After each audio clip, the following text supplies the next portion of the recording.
Hello friends, tarot divine guidance में आपका स्वागत है। ये एक जनरल एंड कलेक्टिव रीडिंग है फ्रेंड्स। तो हो सकता है कुछ बातें आपसे रेजोनेट हों, कुछ बातें आपसे रेजोनेट ना हो। जितना आपके सिचुएशन के अकॉर्डिंग आपसे रेजोनेट होता है उतना ही मैसेज अपने लिए रखिए, बाकी का मैसेज दूसरों के लिए जाने दीजिए। ये एक टाइमलेस रीडिंग है फ्रेंड्स, तो आप जब भी इस रीडिंग से कनेक्ट करेंगे ये डेफिनेटली आपके लिए हेल्पफुल रहेगा, क्योंकि ये आपको आपके पास्ट, प्रेजेंट एंड फ्यूचर का इंसाइट्स प्रोवाइड करेगा। मेरी रीडिंग का कोई भी प्री डिसाइडेड टॉपिक या थीम नहीं होता है। जो भी मैसेज रीडिंग में आता है वो ही इसका टॉपिक बन जाता है। तो चलिए देखते हैं आज का टैरो डिवाइन गाइडेंस मैसेज क्या है। एंड फ्रेंड्स, किसी भी रीडिंग को फोर्सफुली अपने ऊपर इम्पोज ना करें। रीडिंग अगर आपके जीवन की परिस्थितियों से मैच होती है तो ही ये आपके लिए है, और इसमें आया हुआ हर पॉजिटिव मैसेज भी फिर आपके लिए है। आप उस पर भरोसा रखें। और अगर कोई लिसनर मेरी किसी रीडिंग से अग्री नहीं करता है तो प्लीज़ आप अपनी चॉइस का कोई और कंटेंट देखें, इस कंटेंट को स्किप करें और अननेसेसरी, अनवांटेड कोई भी बिटर कमेंट ना लिखें। आप इस कंटेंट को सिंपली स्किप करें, ओके? क्योंकि बिटर कमेंट्स ऑटोमेटिकली मेरे चैनल से ब्लॉक होते हैं, तो आप ब्लॉक मत हो जाइए। ब्लॉक होने के लिए कुछ भी कमेंट मत कीजिए, ओके? आप अपनी पसंद का कोई और कंटेंट देखिए। तो देखते हैं मेरे लविंग लिसनर्स के लिए क्या मैसेज निकल के आता है।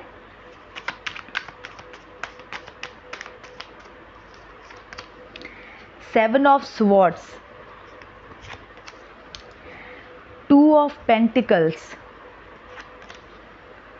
Seven of pentacles, okay.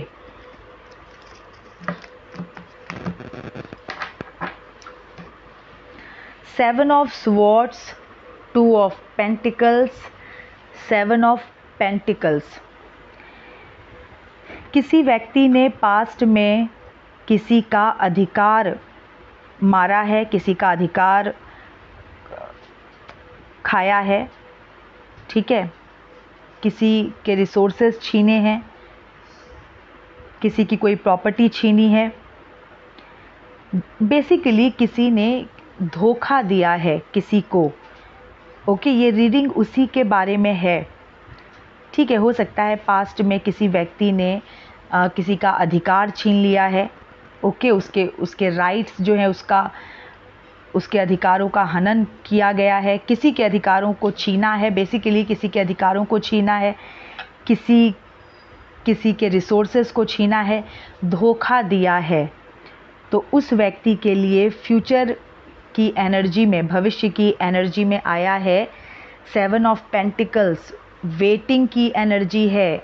ऐसा व्यक्ति जो दूसरों के अधिकार छीनकर खुश होता है, जो दूसरों के रिसोर्सेज छीन कर खुश होता है, दूसरों को धोखा देके जो भाग जाता है, वो व्यक्ति हमेशा इंतज़ार ही करता रह जाएगा। जो भी उसके मंसूबे हैं, ठीक है, वो कभी भी उनमें कामयाब नहीं हो पाएगा, और वो हमेशा एक वेटिंग की एनर्जी में ही रह जाएगा। ये शॉर्ट में मैंने आपको मैसेज बताया कि आज की रीडिंग में क्या मैसेज आया है। बेसिकली ये जो रीडिंग का मैसेज है ये उन लोगों के लिए है, और ये मेरे लिसनर्स नहीं हो सकते। मेरे लिसनर्स वो व्यक्ति होंगे शायद जिनका कहीं ना कहीं अधिकार छीना गया होगा इस व्यक्ति के द्वारा।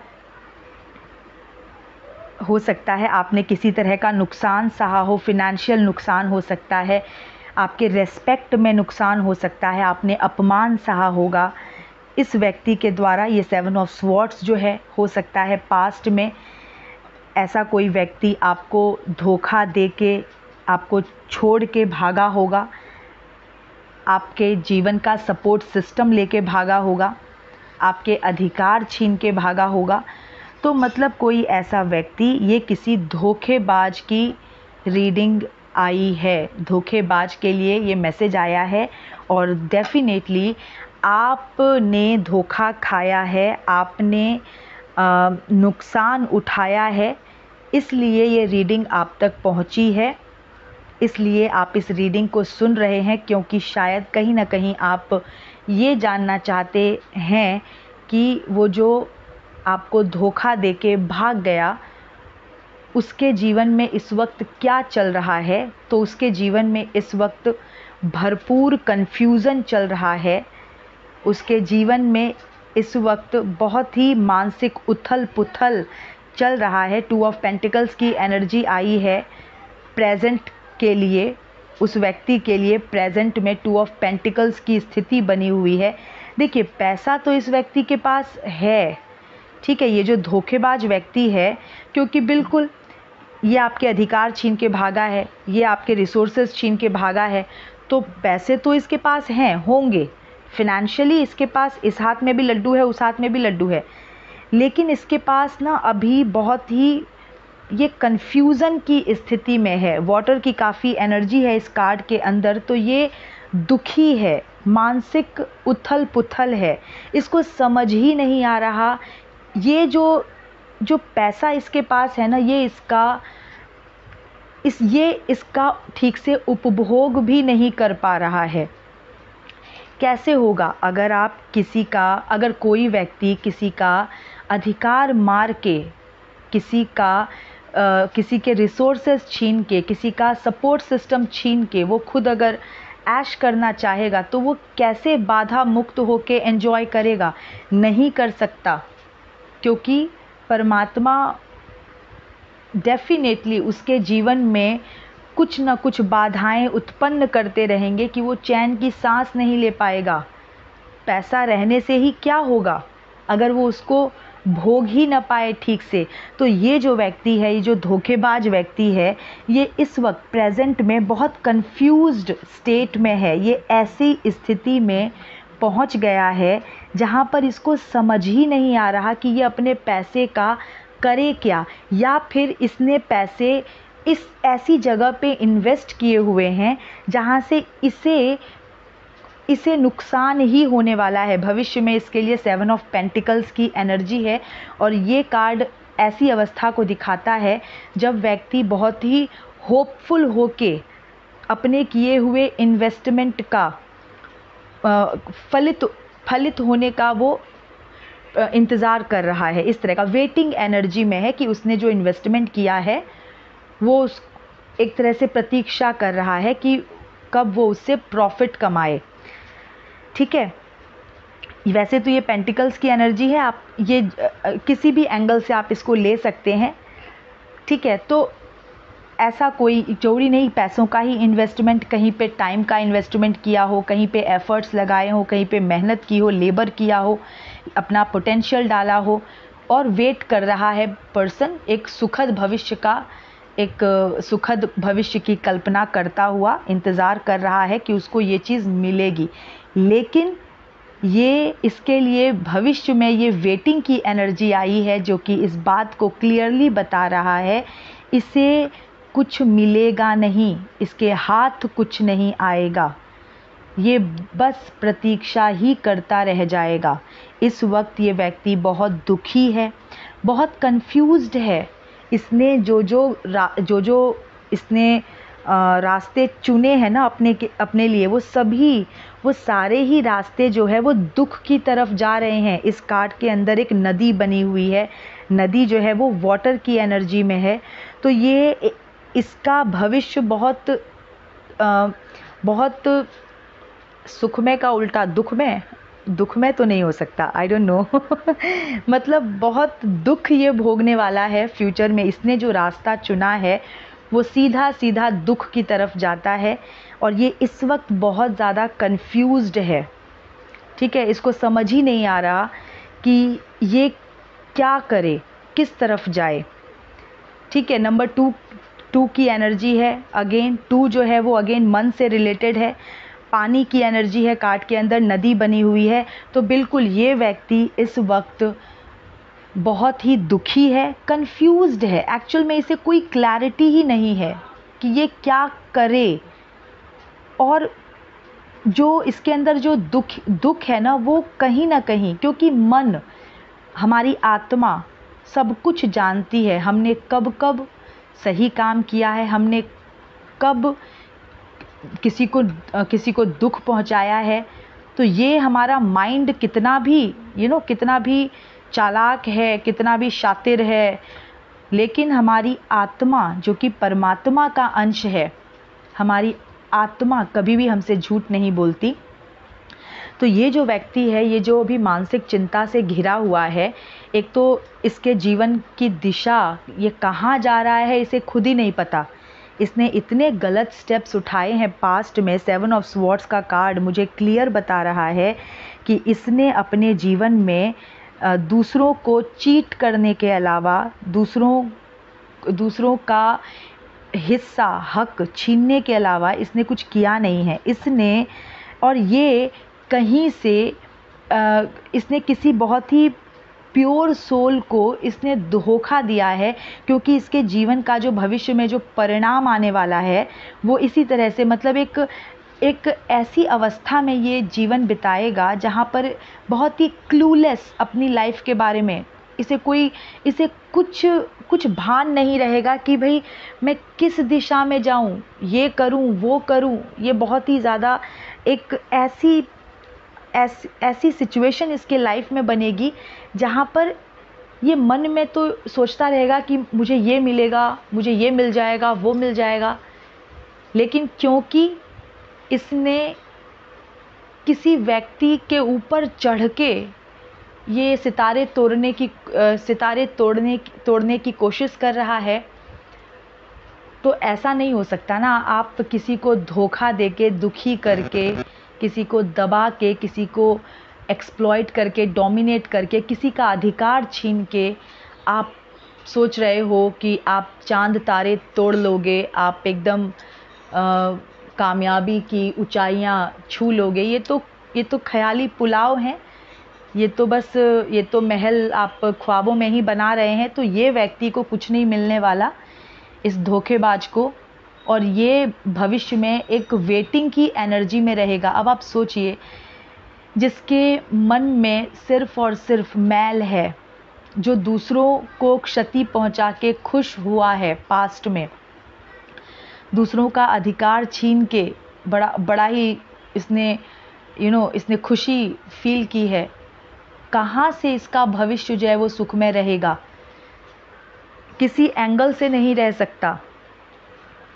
तो ये जो व्यक्ति है, ये इस वक्त बहुत दुखी है, कंफ्यूज्ड है, इसे पता ही नहीं कि ये क्या करे। ये अपने पैसों का, मुझे लग रहा है, ये खुद उपभोग भी नहीं कर पा रहा है।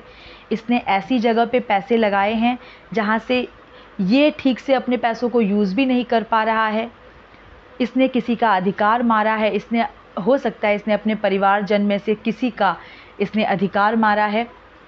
तो ये इस वक्त बहुत ही बुरी हालत में है, बहुत चिंताग्रस्त है, पथभ्रष्ट है, भ्रमित है, इसे कुछ क्लियर नहीं है लाइफ के बारे में, और ये हमेशा इसी तरह से जीने वाला है। ये हमेशा एक प्रतीक्षा की एनर्जी में जीने वाला है। ये मैसेज निकल के आया है। तो भाई, किसी को धोखा देके अगर कोई सोचता है कि वो आराम से जीवन बिता लेगा, तो ये हो नहीं सकता, क्योंकि आपके मार्ग में परमात्मा बाधा लेके आएंगे। आपके मार्ग में, आपके सुख में बाधा तो परमात्मा लेके आते रहेंगे। क्यों? क्योंकि आपकी खुशियों का जो आधार आपने बनाया है, वो है धोखा, वो है किसी को दुख देना, किसी को आपने दुख दिया है, किसी का अधिकार छीना है, किसी को आपने धोखे का घाव दिया है। तो आप कैसे खुश रह सकते हो? ऐसा नहीं हो सकता। मुझे अभी एक कमेंट याद आ रहा है, किसी ने लिखा है, मुझे नाम नहीं याद आ रहा, शायद आई थिंक ओमकार लिखा हुआ था, आई एम सॉरी, मुझे याद नहीं है। लेकिन कमेंट में किसी ने पूछा कि जिस जन्म में व्यक्ति पाप करता है, उसी जन्म में उसको सज़ा क्यों नहीं मिलती? ऐसा ही कुछ था। ये तो अन्याय है। ठीक है, जिस जन्म में पाप किया वो जन्म तो वो सुख से बिता लेगा, फिर क्या फ़ायदा हुआ, कुछ इस तरह से था। मुझे एग्जैक्टली कमेंट याद नहीं है। देखिए, जन्म मरण तो हम और आप कह रहे हैं ना कि कोई जन्मा कोई मरा। आत्मा का तो कोई जन्म नहीं होता, कोई मृत्यु नहीं होती। आत्मा का तो ये एक जर्नी है, बस चलती जा रही है।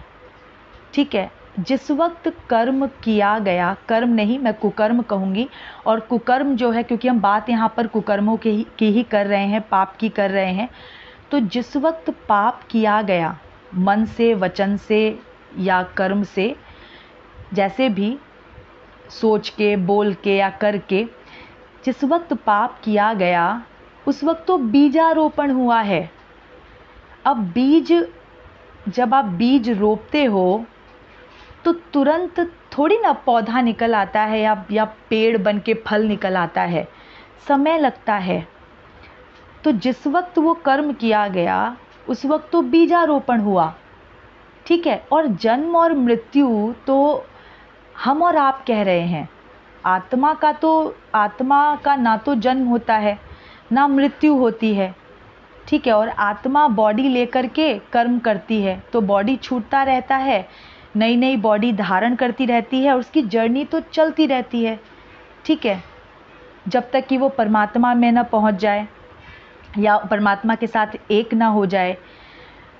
तो जन्म मरण तो आत्मा का होता ही नहीं। अब जिस वक्त वो कर्म किया गया, जिस वक्त वो कुकर्म किया गया, वो उस समय बीजारोपण हुआ। अब समय तो लगेगा ना, तो जब तक उस कुकर्म के फलने का समय आता है, हो सकता है कि बॉडी चेंज हो गई हो, लेकिन जब वो फलित होगा, वो आत्मा जिस भी बॉडी में होगी वो अपने कुकर्मों का फल भोगेगी। ओके, कभी कभी तो ऐसा भी होता है कि सेम लाइफ टाइम में ही फलित हो गया, और सेम लाइफ टाइम में जो मनुष्य है उसने अपने कुकर्म का जो बुरा फल है वो भोग लिया सेम लाइफ टाइम में, क्योंकि वो उसी लाइफ टाइम में फलित हो गया। और जो बीज जिनका फलित होने में जितना समय लगे, हो सकता है उस समय बॉडी चेंज हो गई हो, तो नेक्स्ट बॉडी में वहाँ पर वो भोगेगा। देखिए, मेन चीज़ ये है कि ये बात तो निश्चित है कि हम जो करते हैं वो वापस हमारे ऊपर ही आता है। अगर हम गलत सोचते भी हैं तो वो भी एनर्जी यूनिवर्स में जो हम रिलीज़ करते हैं, सोच के, बोल के, चाहे करके, वो वापस डूअर के पास आता ही है। कर्म अपने कर्ता को ढूंढ ही लेता है। लेकिन अब जितना समय उसमें लगे, कोई कर्म तो एक ही लाइफ टाइम में वापस आ जाता है, 1 साल के अंदर वापस आ जाता है, कुछ सालों में ही वापस आ जाता है। ओके, किसी कुकर्म का फल या तुरंत भोगने में मिल जाता है। कुछ ऐसे भी कर्म होते हैं कि कुकर्म होते हैं कि अभी गलती की, अभी सज़ा मिल गई। और कुछ ऐसी गलतियां होती हैं कि बीजारोपण आपने उस समय किया है, अब जब वो फलित होगा, जब भी वो फलित होगा, अगर आपकी बॉडी चेंज हो गई है, आत्मा का तो ना जन्म है ना मरण है। तो इस बात का हमको ध्यान रखना चाहिए कि किसी भी क्षण हमसे कोई पाप बने ही ना। हम अपनी जिम्मेदारी उठाएं, अपने कर्मों की जिम्मेदारी उठाएं। मनसा वाचा कर्मणा, मन से, बोल के, सोच के, बोल के या कर्म करके, इन तीनों ही तरीके से जो हम कर्म करते हैं, हम उस पे अपना कंट्रोल रखें।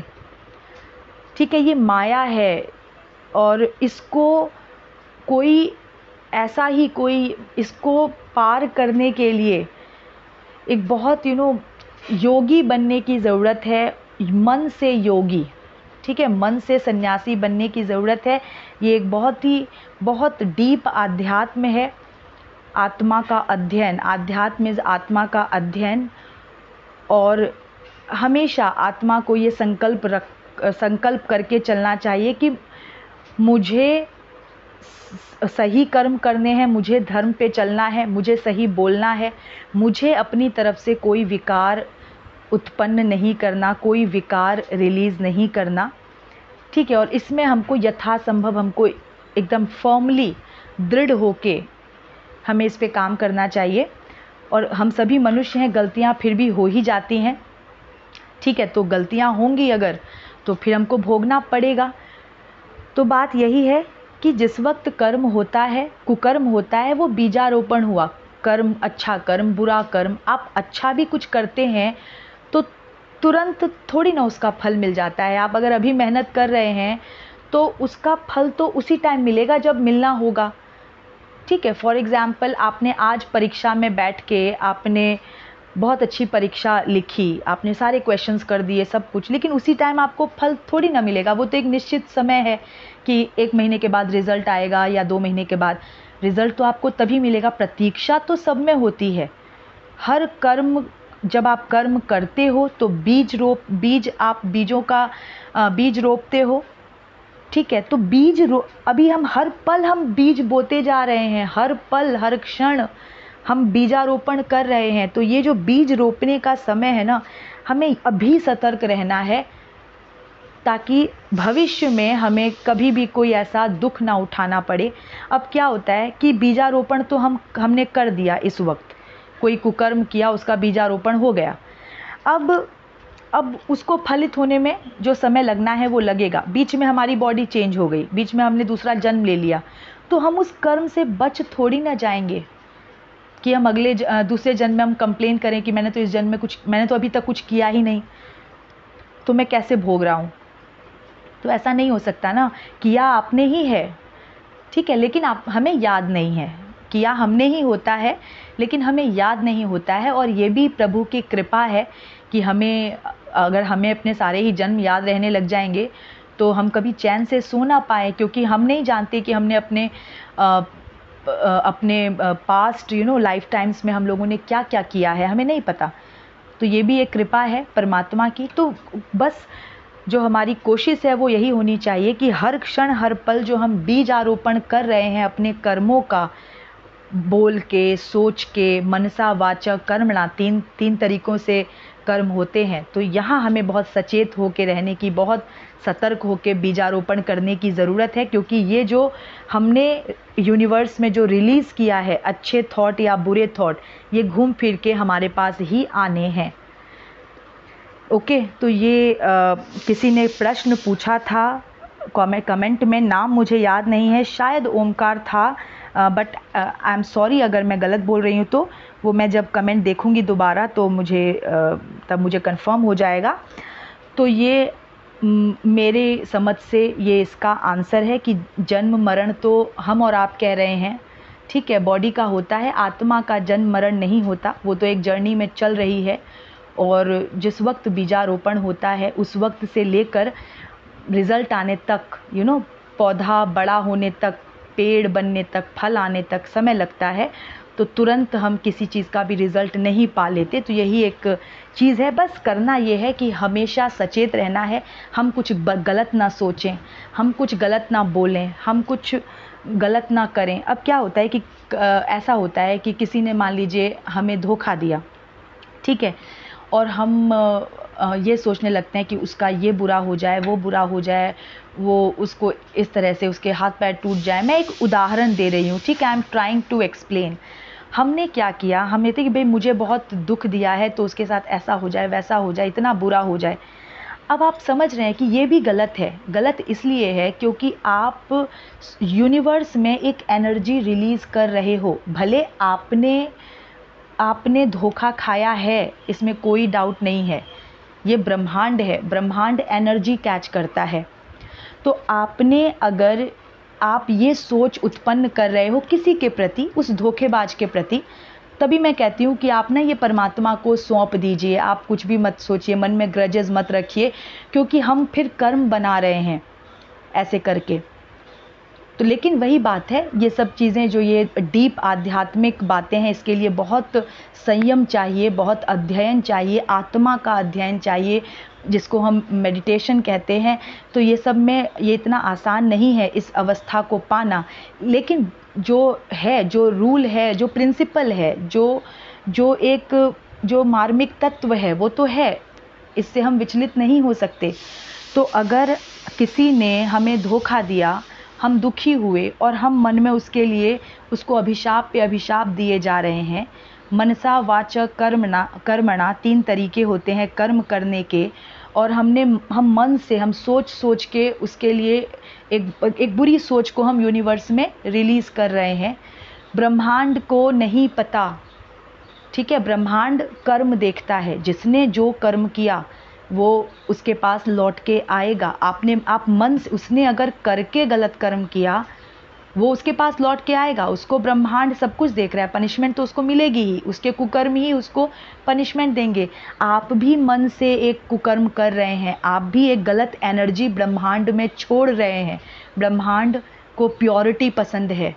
और पता है होता क्या है फिर, कि जो व्यक्ति अभिशाप दे रहा होता है ना, भले ही उसने दुख झेला है, धोखा खाया है और इसलिए उसके मन से ऐसी सोच निकल रही है, कुछ ना कुछ ऐसा कर्मों का फेर होता है आगे के जीवन में, किसी और लाइफ टाइम में, कि वो जिसको अभिशाप दे रहा है ना, वो सेम व्यक्ति उसके जीवन में फिर आता है और वो दुख भोगता है, क्योंकि उसको इसी व्यक्ति ने अभिशाप दिया है। ठीक है, इसको याद नहीं है कि इसी ने अभिशाप दिया है, तो क्योंकि इसने ये एनर्जी रिलीज़ की है, ये अभिशाप वाली एनर्जी इस पर्सन ने रिलीज़ की है, तो होगा क्या कि जिसको ये अभिशाप दे रहा है वो तो दुख भोगेगा, लेकिन यूनिवर्स कैसे पनिश करेगा इस व्यक्ति को? कुछ ना कुछ ऐसा कर्मों का फेर होगा, रिलेशनशिप होगी कि वो व्यक्ति फिर से आप ही के जीवन में आ जाएगा, और जब वो दुख भोग रहा होगा तो साइमल्टेनियसली आपको भी कष्ट होगा, लेकिन आपको याद ही नहीं कि इसको अभिशाप तो आप ही ने दिया था। और इसका कारण ये है कि ब्रह्मांड सिर्फ एनर्जी समझता है, एनर्जी, ऊर्जा, और जिसने जैसी ऊर्जा छोड़ी है वो ऊर्जा उसके पास वापस आएगी। तो अगर आपने अभिशाप की ऊर्जा छोड़ी ब्रह्मांड में, मतलब नेगेटिव ऊर्जा छोड़ी, तो भविष्य में क्या होगा? अब दूसरे लाइफ टाइम में, किसी और लाइफ टाइम में, जब आपकी सोल जो है वो बॉडी चेंज कर चुकी होगी, तब होगा ये कि जिसे आपने अभिशाप दिया वो भी व्यक्ति आपके जीवन में किसी न किसी तरीके से, किसी आप ही के आसपास के किसी रिलेशनशिप में आ जाएगा। वो दुख भोगेगा और आप देखोगे वो दुख भोग रहा है, लेकिन कुछ ना कुछ आपका ऐसा कनेक्शन होगा उसके साथ कि आप भी सफ़र करोगे, आपको खुद बुरा लगेगा उसको दुखी देख करके। ठीक है, और ये इसलिए हुआ क्योंकि आपने एक कनेक्शन बनाए रखा उसके साथ। वो जो नेगेटिव आप सोच रहे थे उसके बारे में, मतलब आपने अपने मन के तार उससे जोड़े रखा, इसलिए आप चिपके रहे उसके साथ। और क्योंकि ये गलत, ये नेगेटिव ऊर्जा आपने यूनिवर्स में छोड़ी है, तो यूनिवर्स आपको भी नहीं छोड़ेगा। इसीलिए हमें हमेशा पॉजिटिव एनर्जी, अच्छी एनर्जी रिलीज़ करनी चाहिए। लेकिन जैसा कि मैं बोलती हूँ, कई बार बोल चुकी हूँ कि हम तो तुच्छ मनुष्य हैं, तो क्या होता है, हमें कोई धोखा देता है तो हमें गुस्सा आता है। तो आप इसका सबसे एक तरीका ये है कि आप परमात्मा के साथ थोड़ा पॉज लीजिए अपने दूसरे कामों से, और परमात्मा के साथ आप बैठिए, आंखें बंद करके बैठिए, और अपनी सारी मन की बात, सारे जो आपके मन में विचार हैं वो सब आप परमात्मा को कह दीजिए। और अपनी जो आपकी जो वीकनेस है वो भी कह दीजिए कि भाई मुझ में बहुत गुस्सा भरा हुआ है, मैं मतलब बहुत कोशिश करता हूँ कि मैं ऐसा ना सोचूं, फिर भी मैं ऐसा सोच रहा हूँ, मुझ पे कृपा कीजिए और आप देखिए। ठीक है, मुझे इतनी शक्ति दीजिए कि मैं अपने जीवन पे फोकस करूं, मैं अपने उत्थान पे वर्क करूं, और उस पापी ने जो किया आप उसको देखिए, आप देखिए उसको पनिशमेंट मिलेगा। और जितना जल्दी आप सोचना छोड़ दोगे ना, नेगेटिव पॉजिटिव कुछ भी, मन के तार आप तोड़ लोगे उस व्यक्ति के साथ, उसका कुकर्म उसके साथ डील करेगा। आप कोई भी नेगेटिव एनर्जी मत छोड़िए यूनिवर्स में।